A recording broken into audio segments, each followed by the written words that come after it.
Maybe the Sugar Plum Fairies in her villain era.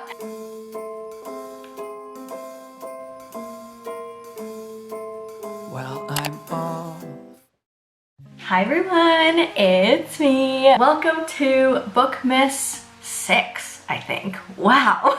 We have Sage here with us. She's actually been a pretty bad girl this morning. She went on the kitchen counter. She was meowing at me the whole time I was trying to cook breakfast, but we still love her, even though we're kind of annoyed at her right now. Anyways, I did mention in my previous Bookmas video that we are going to read in a Christmas theme for this Bookmas video because I haven't done that yet, and yeah, it only took 6 Bookmas videos to get me onto the Christmas reads. So I did show you this in my last video when I received my book of the month package, not sponsored, but I bought this book, The Kingdom of Sweets by Erika Johansen, and this is a retelling of the Nutcracker story, which I love. So yeah, I haven't done a Christmas read yet. It's about time. And while I feel like this isn't your average cozy, cutesy Christmas type book, I feel like it's gonna be fun. So this is a dark fantasy retelling of the Nutcracker story, as I mentioned. Let's read the plot summary together. This gloriously transportive reimagining of the Nutcracker tells the tale of twin sisters divided by envy and magic and set against each other one fateful Christmas Eve. Light and dark. This is the cursed birthright placed upon Clara and Natasha by their godfather Drosselmeyer, whose power and greed hold an entire city in his sway. Charming Clara, the favorite, grows into a life of beauty and ease, while Natasha is relegated to her sister's shadow, ignored and unloved. But Natasha seizes the opportunity for revenge one Christmas Eve when Drosselmeyer arrives at the family gala with the Nutcracker, an enchanted gift that offers entry into an alternate world, the Kingdom of Sweets. Following Clara into the glittering land of snow and sugar, Natasha discovers a source of power far greater than Drosselmeyer, the Sugar Plum Fairy, who offers her own wondrous gifts and chilling bargains. But as Natasha uncovers the truth about a dark destiny crafted long before her birth, she must reckon with forces both earthly and magical, human and diabolical, and decide to which world she truly belongs. Okay, so we've added a Natasha to the Nutcracker story. I've only heard of the Nutcracker story told with a Clara or a Marie, I think depending on where you're from, but I've never heard of a Natasha in the Nutcracker, so that's exciting and new. I'm also really looking forward to the Sugar Plum Fairy in the story because she sounds kind of evil, which is also a completely new concept to me because, you know, the Sugar Plum Fairy is always like this beautiful, good thing. Like, she's the Sugar Plum Fairy. But yeah, she kind of sounds dangerous in this book, and like maybe the Sugar Plum Fairies in her villain era. But anyways, I'm really excited to read this. Yay!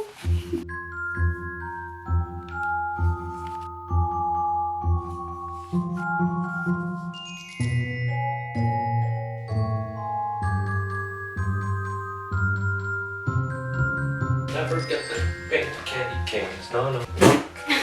Okay, so I should probably tell you guys, I never got the pink candy canes because I was a boy, but they tasted better. Do you agree? The pink ones? Yeah. No, I liked the blue ones. Blue raspberry? I don't know if I liked the pink ones. What did they even taste like? Like cherry. They didn't give it to boys. Yeah, I don't think I like cherry flavor, but I loved the blue flavor. But I also just really love mint too. Like, I love the classic candy cane. You know what I didn't like? Those yellow ones.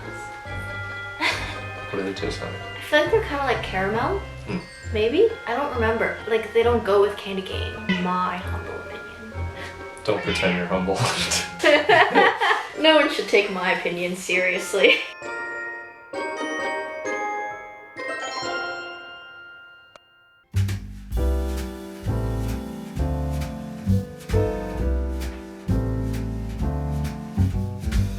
Good morning, you guys. I read, I think, about 230 pages yesterday, and I'll talk about my thoughts on the book so far in a bit, but I also wanted to just talk about Christmas or holiday movies because we've also been watching a bunch of those, and since this video is like Christmas and holiday themed, I thought I would talk about movies as well. So Huffy and I have been working through a Christmas movie marathon. We have watched 5 so far this year. The first one we watched was The Holdovers. That's actually a new movie from this year, but it's kind of made in the style of a movie in like the 80s, so it's like really fun. Then we watched It's a Wonderful Life. We watched Bad Santa, which was Huffy's pick. That one was honestly probably my least favorite so far. Then we watched A Christmas Story, White Christmas, and then last night, as you saw, we watched The Bishop's Wife. So yeah, it's been really fun. We've been taking turns like choosing which Christmas movie we're gonna watch that night, and today is my choice, so I think I'm gonna pick Polar Express because I just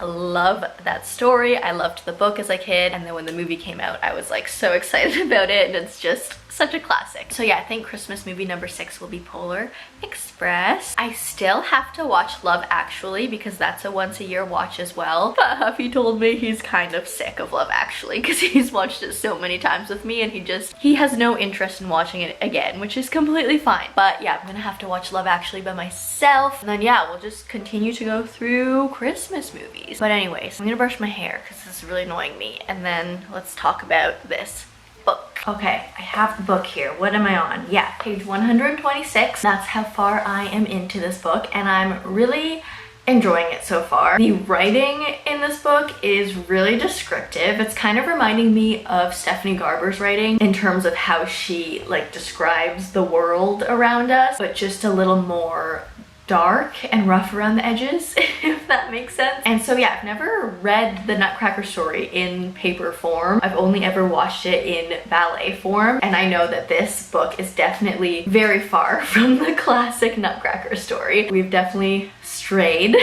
from the main plot, but it's been really fun reading the story as opposed to watching it, just getting more backstory into things or getting the dialogue. And there's a lot of things you can express through dance obviously, but you get a different experience reading versus just watching people move. But yeah, that being said, I feel like as I'm reading this, I just have all the Nutcracker songs playing in my head constantly depending on what scene we're in. At the beginning of the book we had the party scene, so obviously I had all of that fun party music from the Nutcracker playing. Then when we went into the Kingdom of Sweets, we saw the land with all the snow, and I had the snowflake theme in my head, which by the way is my absolute favorite scene from the Nutcracker ballet. I love that scene. It's just like when we enter that magical world for the first time and see the snowflakes, and it's so like angelic. I don't know, I love it. And then obviously we meet the Sugar Plum Fairy, and we all know that song. That's been a really fun experience, just like having these songs in my head playing. It's like I have my own score for this book. I feel like if you are reading this book and you are not familiar with the Nutcracker, I would highly recommend putting on the soundtrack and listening to it as you're reading this, especially like when you're going through the scenes, playing the songs specific to those scenes. I feel like that would really elevate your experience. I might actually start doing that. Even though I know the songs, I feel like it'd be fun to like actually play them while reading. Really fun so far. Again, really descriptive writing. I'm excited to see where we go from here because we're definitely at this point in the book really straying from the classic story, so I have no idea where we're gonna go from here. I'm just excited to keep going.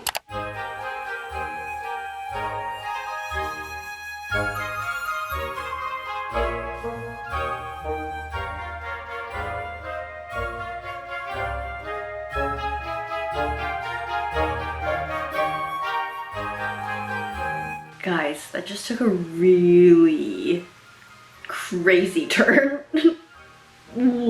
Something just happened that I absolutely did not expect to happen, and it's a very dramatic moment in the music right now, which is really funny, but oh my gosh, I did not expect that to happen. I'm not sure what I think about it. That took a really twisted turn, and like this book was dark to begin with, like the whole mood, but I didn't expect that to happen. I'm gonna keep reading.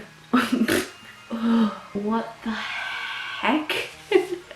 Guys, I'm kind of sad because this book kind of fell off the rails a little. Last time I updated you, I was like around the halfway point of the book, and I was having so much fun reading it. I was in the Nutcracker space spirit, I was feeling the mood, I was listening to the Nutcracker music while reading, and then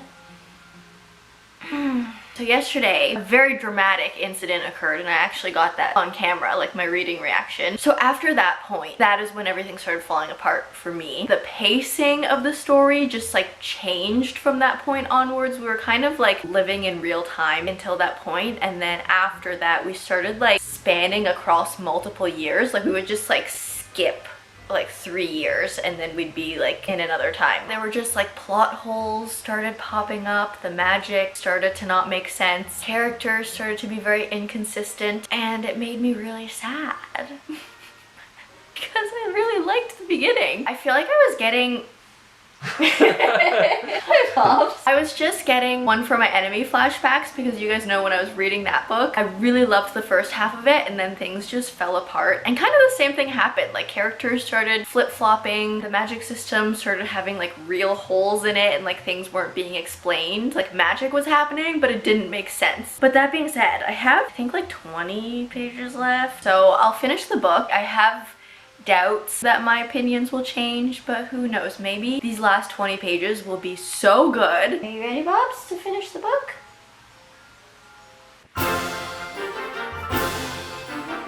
Two Bobs?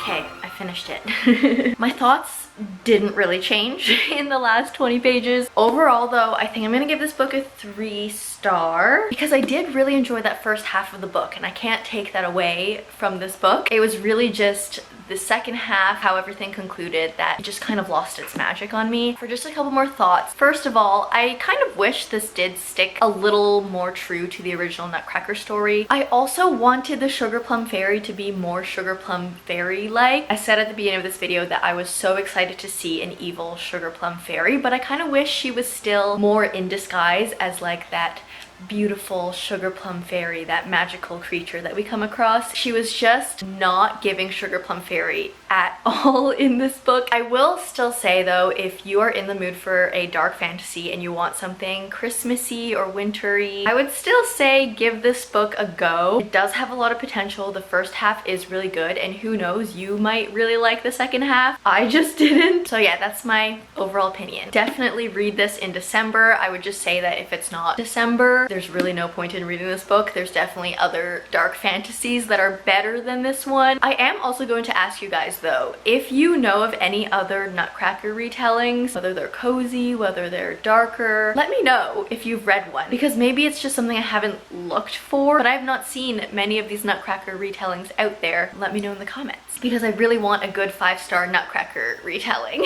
It just sounds like so much fun. So that being said, unfortunately this wasn't the best. It was a 3-star though, so it was okay. I do want to just take some time to give you a couple either Christmassy book recs or just winter in general, because I was looking back at books I've read recently and I just feel like I haven't read a lot of Christmas books. Maybe it's just not my style. The first one is actually a Christmas book that I read last year, and that is Lovelight Farms by B.K. Borison. This is just a really cute contemporary romance. It's set on a Christmas tree farm, so it's like super Christmassy. We follow a girl named Stella Bloom. I know, the name's really cheesy. She is actually the owner of this Christmas tree farm. She is struggling financially at the beginning of the book, and then she enters this like Instagram contest to give herself a chance of good exposure on the internet, and also there's like $100,000 cash prize or something. She gets herself into all these sorts of twists to do well in this Instagram contest, and she basically makes up a boyfriend, a fake boyfriend that she does not have, and then yeah, she just has to navigate through that. I think I gave it like a 3-star, maybe a 3.5, but it was just a really fun, cute, cheesy romance. Definitely nothing very serious, but something very nice, cozy, and cute to read during the Christmas holidays. The next book, well, these are 2 books I want to bring up. I actually included both of these in my November reading wrap-up, but that is Emily Wilde's Encyclopaedia Faeries by Heather Fawcett, and also I don't have the physical copy of this because I did get an ARC in ebook form for this book, but it's the Witchwood Knot by Olivia Olivia Atwater. I very recently read these two books and they're both very, very wintry. Both fantasies. This one, the Emily Wilde's Encyclopaedia of Faeries, is definitely more of a cozy historical fantasy. We are set in a Scandinavian, like very small village. Lots of snow, lots of mention of snow in winter. We have fairies, cabins, we have chopping wood for fire to keep warm. We have like snow ice parties. Definitely a good book to kind of get cozy and settle into the winter. Where the Witchwood Knot is more of a Victorian Gothic fantasy. We're set in a Victorian manor surrounded by these like dead tree forests. I can't remember if the book was actually set in winter, but it just gave me like cold winter vibes. I'm just gonna bring up Harry Potter because I feel like Harry Potter is just so cozy. I don't think I have to explain this book too much, but yeah, I feel like it's just a good once in a while going back to it. Also, look how like cute and old this copy of Harry Potter is. Literally have had this since I was a child. Next is Before the Coffee Gets Cold by Toshikaze Kawaguchi. This is a Japanese literature book set in a little coffee shop in Japan where we have the concept of time travel in here, but it's not really like a fantasy. It's like magical realism. So yeah, this book is set in Tokyo in a little cafe where they offer the rare experience of time travel. So the way this book is formatted, it's like a collection of short stories almost, where every section or story follows a different customer who comes into the cafe and has a different reason for wanting to go back in time. Whether it's they want to change something or they're missing someone from their past and just want to go talk to them again. It's just a very cozy collection of short little stories. And again, it's not necessarily set in the winter time, but I feel like any book that's set in a coffee shop is wintry and cozy. So there's that. For something a little scarier, The Lost Girls of Willowbrook by Ellen Marie Wiseman. I read this last year or 2 years ago maybe, but this is a historical thriller and it is a little scary. So warning. This book is set in a psychiatric institute on Staten Island, and this institution is actually based on a real life place, which makes this book scarier. And there's just a lot of bad history in real life about this school, but this is a fictional story just based in this real location. So we follow a girl named Sage Winters who is a twin, but as a child her twin was taken to this institution and actually passed away. And so something comes up which triggers Sage to go to this institution and investigate what really happened with her twin. It seems like, I don't know, something weird happened. Maybe she didn't actually die. That's the story. This book is just very chilling, very haunting. Don't know if this was actually set in winter, but it just had winter vibes. Also, the main character's name was Sage Winters, so winter. The last book I'm gonna bring up is another one I recently read. It's A Darker Shade of Magic, and when I read this book I was literally like, this is so winter.